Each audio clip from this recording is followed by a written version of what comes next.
Mustahkam xola beldagi katta grija bilan bizga keldingiz. Kelganingizda xasta bilan keldingiz. Holatingizni tushuntirib bering. Qanaqa ekan xastasiz yurish? O'zi og'riqlarga shuncha chidab yurishga arzirkanmi? Arzimas ekan. 8 oydan beri juda ham ko'p og'riqlarni o'tkazdim. Yurishdan to'xtab qoldim. Keyingi 3 oyda, 4 oyda hassasiz umuman yura olmaydigan bo'ldim. Sizni xabar topdik, videolaringizni ko'rdik. Biz o'zimiz tomonidan Samarqandga nerv doktorlarga uchrashganimizga rejangiz katta, 16 mm operatsiyasiz bo'lmaydi. Siz operatsiya qildiring, bittasini qolgan 5 tasini biz davolaymiz deb o'sha 4 ta eshikka kirdim, shu javobni oldim. Qo'rqib qochib yurdimda oxiri sizga darak topdim. Operatsiyasiz, bizni dori darmonsiz davolasak bo'larmi? Bo'lar ekan. Sizga ko'rdim, haqiqatni hech qanaqa operatsiyasiz, dori darmonsiz, ximikatsiz lechini oldim. Mana bugun 10 kun ketyapman. Hassasiz bemalol yura olaman. Xudo xohlasa, hozir yurib ham ko'rsatamiz. Bular 8 oy deyaptilar. Mana hozir bundan oldin ham bitta bemor yosh kelinchak kirdilar. Ularnikini ham razmeri katta. Yig'lab, to'yib ham og'riqdan charchab ketgan, ham uy ro'zg'orlariga o'zi yordam bera olmayapti.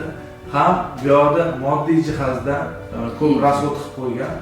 Sizga tem bo'li, endi dam olib, bolalarimning rohatini ko'raman, mazza qilaman, dugonalarim bilan gap o'ynayman degan paytingiz bular sal ortiqcha.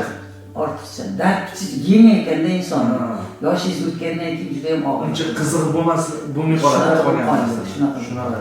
Sizni bolalaringizga rahmat. Shuncha paytdan beri mana shifo izlab oxiri topishibdi. Mana zato natijasi xursand qilyapti. Rosa xursandman. Xudo xolasa.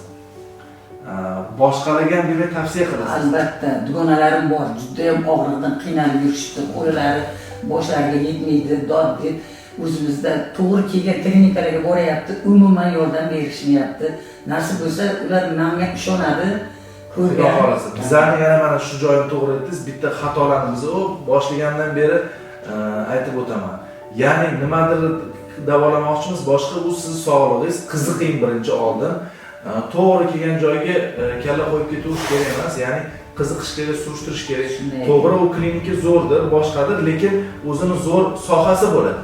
Ya'ni bitta klinika любой yo'nalishda zo'r bo'lib keta olmaydi. Surishtiring, o'sha soha bo'yicha zo'rmi? Erinish kerak emas. Har doim birinchi o'zimni yashash joyimda, mahallamda davolanaman deb qidirish kerak emas. Birinchi natija oladigan joyda lechina qilish kerak. Xudo xolasa siz ham natija olishingizni yordam bera oldik deb o'ylayman. Allohga shukr.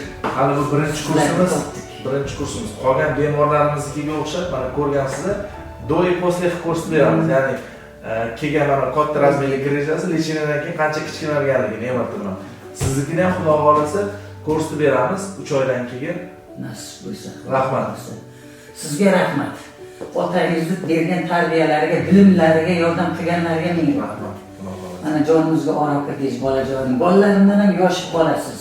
Ko'rganda to'g'risi yosh bola ekanlar-ku deb o'yladim. Lekin mana Xudo xolasa. Ishingizga ishoyish tegsin. Ko'rsatib beramiz o'sha.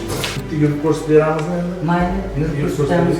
Hassamiz deyarli esimdan ham chiqib qolyapti. Mana hozir hastalarni o'zim olib chiqib beradim. Biz ham xonada qolib ketdik. Unutibman. Bitta yurib ko'rsatib beraylik. Keling. Hali bu endi birinchi kursdan keyingi holat. Hech qanaqa og'riq qoldiruvchi garmon qilmadi. Xudo xolasa. Bunaqa ximika dorilar yeyilmadi.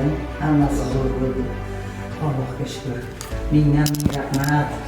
Sog' bo'ling, baxtli bo'ling. Doim ishingizga Allohning o'zi ishonchlaringizni bersin. Bizga o'xshagan bemorlarni joniga oro kirib yuring. Xudo xohlasa.